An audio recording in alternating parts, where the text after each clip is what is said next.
Bem-vindos ao podcast A Menina, Criança e Sua Longa Caminhada.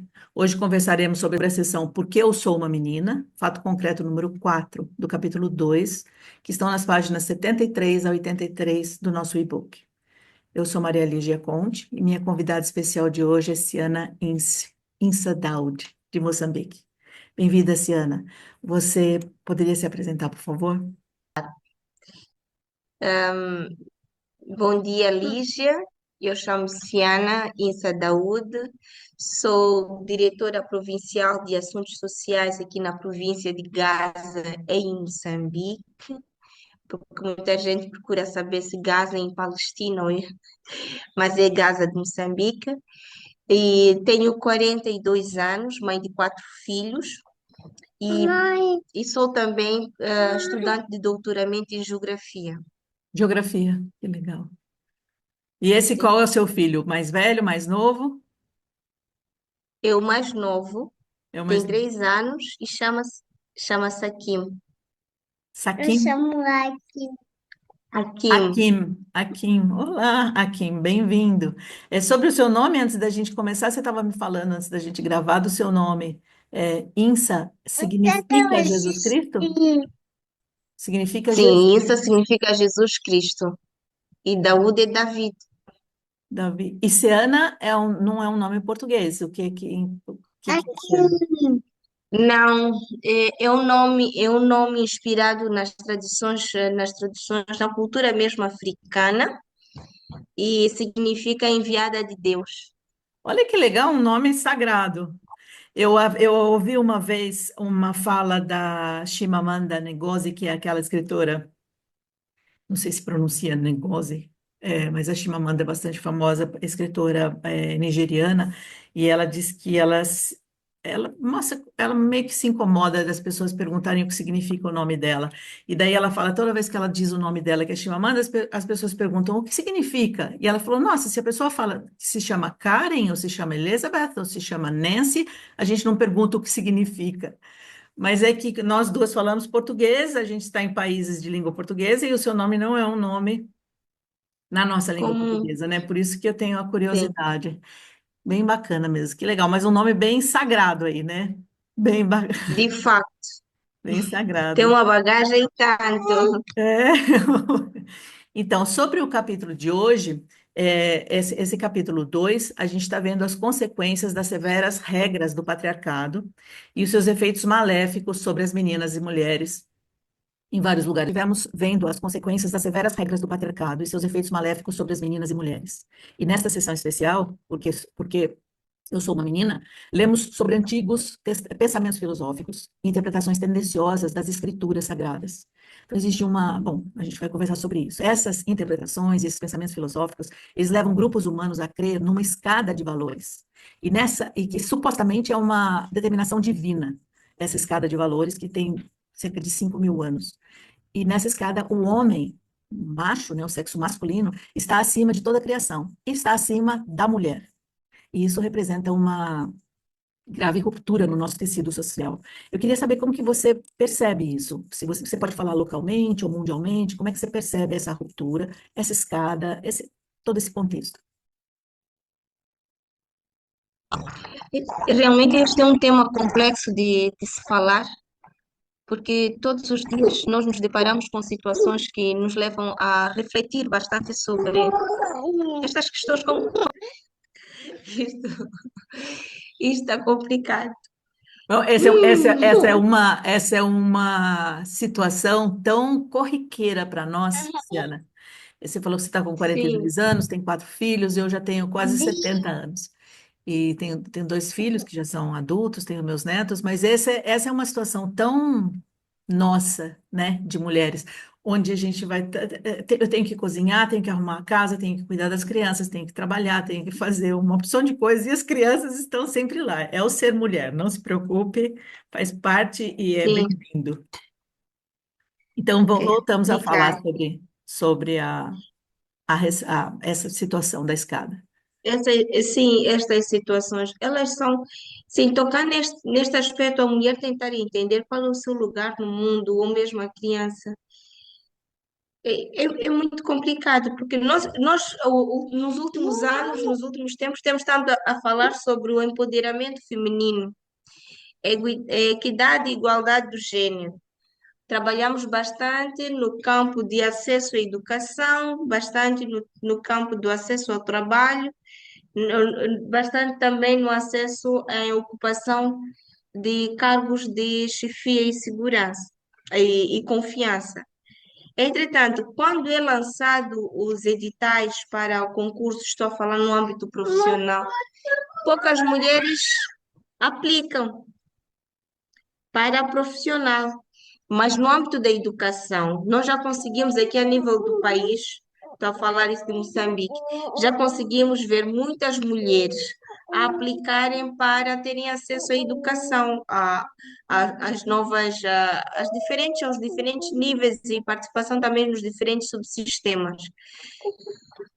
Entretanto, quando nós falamos que, pronto, isto é o que é o tipo o obrigatório até as licenciaturas, provavelmente até o mestrado. Depois do mestrado, vamos ver quantas mulheres estão a fazer doutoramento. São muito poucas. Por quê? Porque elas já têm estas responsabilidades, já têm os filhos, já têm o marido, já têm a família toda por cuidar.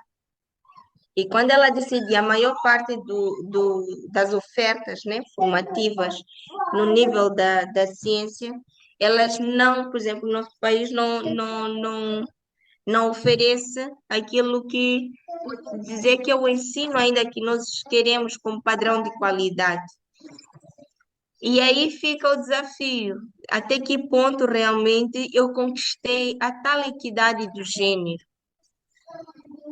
Porque também surgem as questões das viagens, temos de viajar para fazer a pesquisa de campo, e depois a família pergunta, e as crianças vão ficar com quem? Às vezes nós temos que recordar a eles assim, olha, os filhos não são só meus, eles têm pai. Diz, como assim? Estás a fazer o teu marido de mulher? Existe isso. Então, estas situações, quando nós falamos em questões de equidade de gênero, do papel da mulher, a mulher parece que ela só tem obrigações. Obrigações, tem muitas obrigações. E o mundo, o sistema patriarcal, colocou no homem só a missão de ser o provedor da família. Ele é que deve sustentar a família. Então, a mulher fica, tipo aquelas sociedades recoletoras, em que a mulher fica em casa para preparar os alimentos, alimentar a família, cuidar das crianças, e o marido sai para a caça. O mundo mudou, há evolução, mas, entretanto, a espécie humana não evoluiu nesse âmbito. Não evoluiu. E quando nós falamos da mulher atual, que também pode contribuir, também contribui e muito bem pode gerir e gerir a sua própria vida e mover e ser a provedora da família. Os homens, já os seus companheiros, ou esposos, ou parceiros, não sei que adjetivo dar, eles ainda dizem, ok, já que estás a lutar para o empoderamento, ficas tu a sustentar-nos. Então, trazendo de novo todo o peso para a mulher. Então, eu rezo mesmo aos céus para que um dia consigamos chegar a este nível de equidade que realmente temos estado em busca. Muitos colegas meus dizem que já não podemos, que são os homens a lutar por equidade, porque é tanta oportunidade só para as mulheres, não há muitas para os homens. Mas, entretanto, poucas mulheres, elas realmente aplicam as oportunidades que há, por isso que há sempre muitas oportunidades para elas. Para a educação nós estamos a conseguir, mas a nível profissional ainda está muito difícil. Está muito difícil mesmo. E depois temos aquelas questões. Hoje eu estava a falar com alguém. Hoje, Lígia, eu conversava com uma amiga minha de infância, liga para mim e diz que a filha está a fazer a licenciatura mas entretanto tinha conseguido um emprego bom até num restaurante, enquanto faz a licenciatura, estava a ter um rendimento. Um homem da família dela, disse que a menina não precisava estar a submeter-se a ser garçom no restaurante e que ele iria empregá-la, mas a empregou para ela não fazer nada num escritório fechado. Tu vês, ficas, problema é dinheiro. Porque aparentemente parece que a questão é esta, que a mulher quer ser empoderada porque ela quer dinheiro. Mas eu acho que a humanidade, a sociedade ou as sociedades ainda não entenderam o que realmente é estar empoderado. É ter a capacidade e a liberdade de escolher o que a pessoa quer ser, quem a pessoa quer ser e como é que esta pessoa quer caminhar, quer trilhar os seus propósitos. E não se pode dizer estamos a empoderar, mas para depois fechar. Não faz sentido. Não faz Então, sentido. ela ligou-me praticamente a pedir socorro, exatamente. A gente Mas fica amarrada, né? Essas tradições, história esses pensamentos. controlada, aqui não. Assim é fácil controlar. Tem o poder financeiro lá, a controlar a menina, né? Então, é basicamente isso que está aqui acontecendo. E eu não estou a falar de uma menina que reside numa região rural. Não estou a dizer isso. Eu estou a falar de alguém que está a viver num contexto urbano, pessoas conscientes, com poder econômico, com qualidade de vida muito elevada. Eu estou a falar disso. Não estou a falar de uma menina que está num distrito longínquo que precisa realmente de 1, 2 cêntimos para poder viver, para poder se alimentar. Entendi. Mas esta situação de saber quem realmente nós somos e o que é que nós queremos mesmo para nós é crucial. É É. crucial. Nesse caso, não nesse caso, em todos os casos em geral, a gente acaba, as mulheres. Vou falar desse caso específico. Tem um homem na família que, não, eu te dou dinheiro, você precisa. Muitos pais fazem isso, né? Muitos pais fazem isso. Eu te dou dinheiro, esquece isso, larga de besteira, eu dou o dinheiro que você precisa. E muitas vezes a mulher sucumbe. Você está falando que alguém te pediu socorro, a mãe da menina te pediu socorro. Tipo, eu não sei o que fazer nessa situação. Então, eu vejo assim, os, os homens, vamos falar de homens e mulheres, né? O gênero masculino e feminino. Os homens entendem que não os homens, todos, homens. Homens entendem que o lugar da mulher é na casa, cuidando da casa, cuidando dos filhos, e sob tutela dele, sob cuidados dele, sob observação dele, inclusive, né? Para fazer como ele gosta. E muitas mulheres sucumbem, porque a gente tem uma tradição, como diz nesse capítulo aqui, que aqui de cerca de 6.000 anos atrás, o patriarcado foi uma das ideias que deu origem, aliás, essa ideia da escada, né, dos valores, que deu origem ao patriarcado, que os homens, senhores e mestres, o homem acima das mulheres, o ser humano acima de toda a criação. Então, essa escada vai colocando, veio dos filósofos e entrou nas religiões. Então, como que você vê isso, esse papel das religiões no patriarcado? Você acha que aumenta o... Não sei, como que você vê isso, o papel das religiões em geral? A gente não precisa falar sobre nenhuma específica, mas ou pode falar sobre alguma específica. As religiões em geral, qual é o papel dela nessa escada de valores masculino e feminino? Olha, eu vou falar da minha Ah, religião, que é a que eu mais conheço, né? Quando eu leio o Alcorão, que é o nosso livro, nossa escritura sagrada, nós temos lá os 7 pilares do Islã. E, entretanto, Na minha religião, no Alcorão, Allah, o Deus, ele não dissocia o homem da mulher. O que ele diz é o seguinte: se é uma questão de parceria ou de companheirismo, o homem deve ser o espelho da sua esposa e a esposa deve ser o espelho do seu companheiro.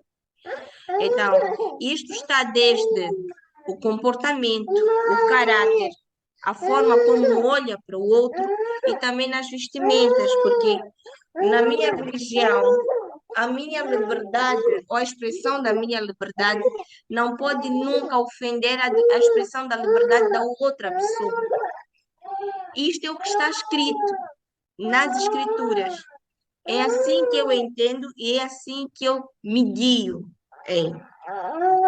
Entretanto, existe também a questão das, do patriarcado. O patriarcado, então, as primeiras pessoas, os primeiros seres que começaram a ter acesso às escrituras, porque também naquela época eram únicos que poderiam ir às escolas e ter a instrução de educação formal, eram os homens. As meninas ficavam em casa com os pais, as mães para cozinhar ou para aprender as atividades domésticas. Então, nesse âmbito, o patriarcado começa também a fazer a sua interpretação mediante aquilo que lhe era mais conveniente. Então, isso é que para mim já começa a trazer o choque na questão das interpretações.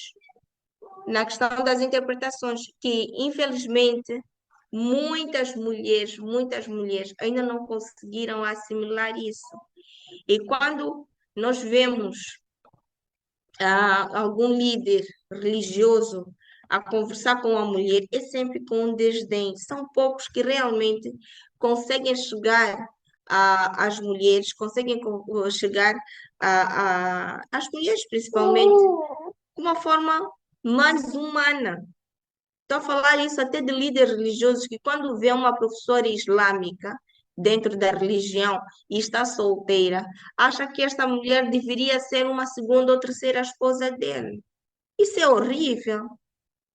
Ela pode ser segunda ou terceira esposa se ela quiser, não porque se sente obrigada pelo seu líder religioso, mas isso acontece.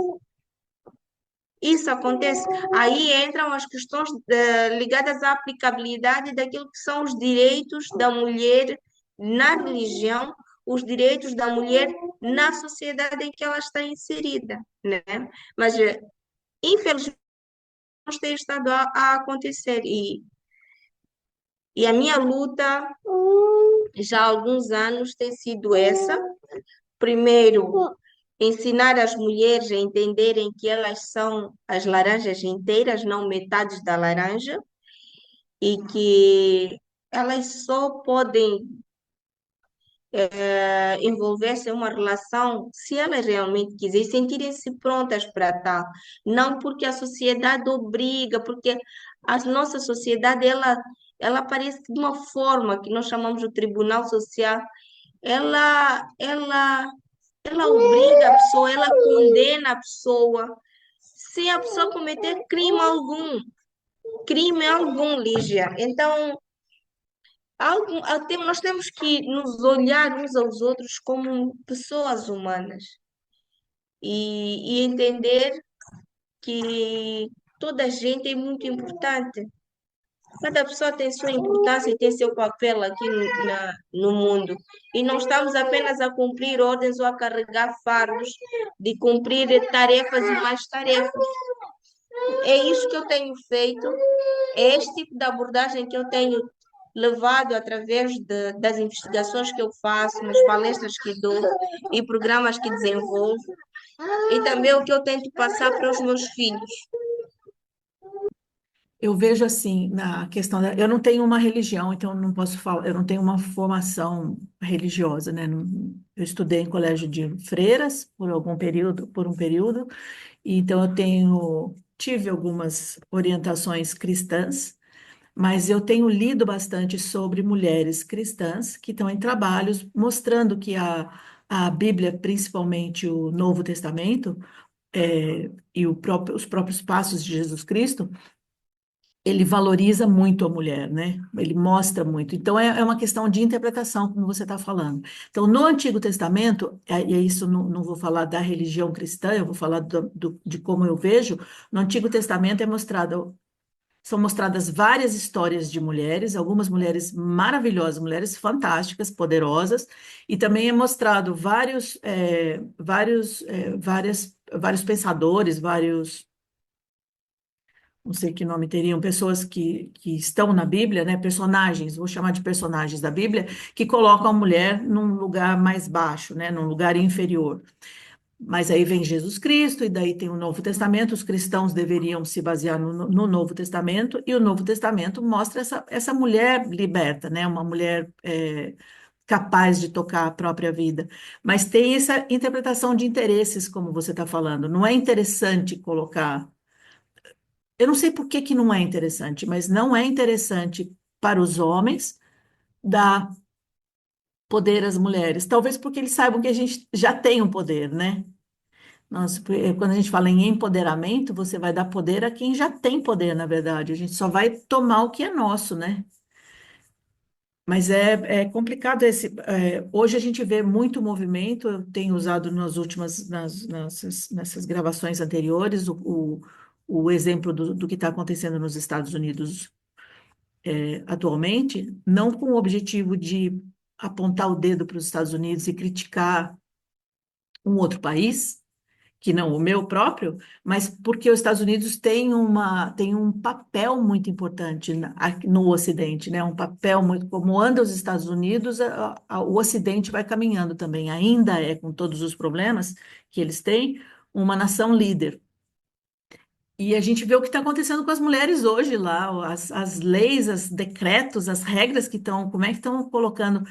Aqui no livro a gente fala sobre o tecer, o tecido humano, né? A fábrica que a gente vai costurando e fazendo o tecido, e também diz dessa agulha que vai retrocedendo. A gente está costurando, as mulheres estão chegando a algum lugar e acontece de chegar um governo como esse atual dos Estados Unidos, e a agulha caminha para trás, e o fio está que nem um tricô, né? Quando você puxa o fio e vai desmanchar inteirinho. É uma luta gigante dessa das mulheres, né? Uma luta gigante. O que que você acha que pode ser, além da luta individual, além do que eu acredito individualmente, o que que você pensa que pode ajudar? Por exemplo, a gente ouve sempre a educação, mas como é a educação? O que que você vê como, não digo uma solução, mas um fortalecimento para esse enfrentamento do patriarcado? O que que você vê? A educação é, sem sombra de dúvidas, a base para tudo, né? Para fortalecer e para fazer com que estas novas gerações elas consigam tomar decisões por si só e não por influências, porque há vezes que as influências, as más influências, elas conseguem penetrar de uma forma muito interessante, porque ela é incisiva. As más influências parece que nós absorvemos mais o que é mau e o que é bom. Nós deixamos um pouco assim, meio para depois desconfiamos, porque achamos que nós, os seres humanos, achamos que nós não merecemos o bom e que estamos sempre à espera do mal, infelizmente. Então, a educação positiva, eu acho que deve ser o condutor para criar uma boa a solidez, né? Nesta questão do equilíbrio emocional e intelectual da pessoa. E através da educação nós conseguimos criar as nossas próprias imunidade, a nossa própria imunidade e saber exatamente quem nós somos e para onde nós vamos. Porque, Lígia, é muito difícil estar num sítio a fazer uma apresentação e aparecer um homem dizendo assim: Ah, tu não sabes falar. E isso falam bastante muito mais para as mulheres. Eu já fui alvo disso. Mas, entretanto, como eu sempre soube quem eu sou, que tive por acaso uma educação, e fui educada por mulheres fortes e tive sempre um pai presente. Os pais são muito importantes neste processo para as crianças. Um pai que escuta, tem escutativa com a criança, e a criança pode falar sobre várias coisas, porque às vezes nós temos filhos, mas os filhos nem sequer conseguem conversar com os pais. Como é que nós vamos ajudar? Como é que vamos preparar as novas gerações? Eles expostos a estas tecnologias e redes sociais, às vezes nem sabemos o que eles estão a fazer, enfim. Então, a educação é a base, a educação formal e dentro de casa também os valores que nós passamos para as nossas crianças. Não muito de não podes fazer, mas sim de análise e reflexão e mostrar o que é certo, discernir o certo do errado e para a criança também poder sozinha analisar. Então, como educadora, esta tem sido a ferramenta que tenho usado também quando estou em sala de aulas, quando estou também com muitas crianças, principalmente as crianças de rua, e quando estou com os meus filhos, e sempre faço este balanço, né? É, é fantástico. Eu conversei com a Karen num podcast anterior, que é de Moçambique também, e é muçulmana. E a Karen trabalha com grupos de estudo. Eles estudam o Corão e ela lidera, ela e o marido dela. Na verdade, ela já fazia quando era solteira, agora ela se casou, o marido dela faz com ela também, porque ela trabalha no parque de Gorongosa, e quando ela vai trabalhar, o marido dela assume essas reuniões. Eu acho que esse é muito importante também. Se a igreja eu vejo assim, se a igreja que eu frequento não me permite um sacerdócio, um pastoreio, uma coisa assim, essas reuniões são importantes, né? Que a mulher seja líder. Nesse caso da Karen, o marido dela ajuda também, mas é uma pessoa que está bem envolvida nesse projeto, né? Então não precisa necessariamente ser mulher, mas é muito importante que as mulheres estejam nessa educação de outras mulheres no sentido de conversar, né? Trazer perguntas, reflexão e ouvir, né? A escuta é muito importante, né? Também. Então, eu acho que a gente tem que tomar esses espaços. Ok, essa igreja não permite é uma igreja onde eu me sinto bem, eu estou bem nesse lugar, mas não me permite o sacerdócio, ótimo, vou fazer uma coisa paralela, né?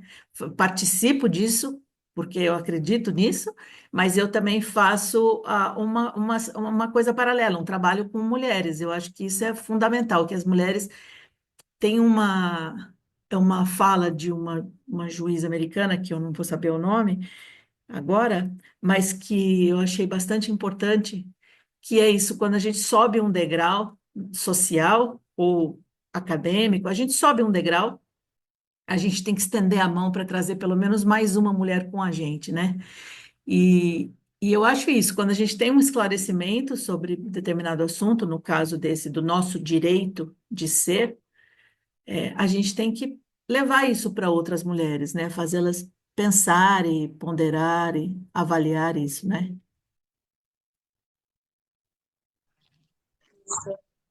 E eu concordo, em gênero e grau. É. Não é por acaso que sim, os projetos que tenho estado cá a desenvolver estão todos conectados com a minha tese de doutoramento. E eu acho que é pela primeira vez que eu me sinto assim tão viva, né? Porque com estes projetos, implementando eles, que são os modelos que vão ficar sacramentados dentro da pesquisa, com evidências, etc. e tal, vai poder ajudar muito mais gente, muito mais mulheres. E para mim vai ser, pronto, aí eu já acho que já vou ter deixado a minha contribuição para este plano terrestre. Mas realmente há quem diz que a religião é um fator de bloqueio para o desenvolvimento e principalmente para o empoderamento da mulher, mas eu não acredito. sentindo como, olhando com o meu olho, eu não acredito mesmo. Entendi. As religiões não são. Agora, quem implementa, a forma que se implementa e a forma que se interpreta, aí já temos aqui começar a analisar. Então, sempre- Eu peço imensas desculpas. Está Não, eu uma estou achando situação ótimo, aqui eu estou achando ótimo terrível. que você esteja levando. Eu já vou dispensar você para você tomar conta dele, porque é tarde aí, né? Aqui é 1 hora da tarde, aí já é mais E de- é hora dele em, dormir, em- inclusive. não, em 40 minutos nós abrimos o jejum. Já Ah, estamos no mês do Ramadã, né? entendi. Deixa eu te fazer uma última pergunta só antes da gente encerrar. Você tem 4 filhos, são quantas meninas? 2 meninas, 2 meninos. 2 meninas. Dessas meninas, você tem, e você também falou que do companheiro, eu entendi que você tem um companheiro, né, o pai dessas crianças, que compartilha do seu pensamento, né, sobre esse empoderamento das mulheres. Não, não, ela até compartilha, mas nós estamos em momentos completamente diferentes. Só que uma coisa é o seguinte, uma coisa é a pessoa aceitar e a outra é o que eu realmente quero, né? Ah, Então, eu entendi, continuo caminhando naquilo que são as minhas aspirações entendi, como pessoa e como profissional. entendi. Que ótimo. Eu agradeço a sua presença, Ciana, agradeço a presença desse moleque lindo. Repete o nome dele para mim, por favor. Akim, Akim, é Akim. lindo. Akim. Akim, que tem uma cara linda e está querendo a atenção toda da mãe. Eu vou liberar você para ter a atenção toda para ele. As pessoas que estão nos acompanhando, eu agradeço a presença de todos. Lembrando que esse episódio vai ser. Nós apresentamos a transcrição e a tradução em inglês. Todos os links estarão abaixo desse vídeo. Muito obrigada, Ciana. Obrigada por tirar esse tempinho seu doméstico para atender a gente num trabalho tão bacana. E eu desejo tudo de bom para você, para as suas meninas e os seus meninos também. Que eles vejam esse Muito mundo obrigada. que você está querendo para eles. Muito obrigada. Eu que agradeço também pelo convite. Sinto mesmo honrada em compartilhar e aprender um pouco mais, sempre relacionado ao empoderamento da mulher. Obrigada. Muito obrigada. Beijo. Beijinhos.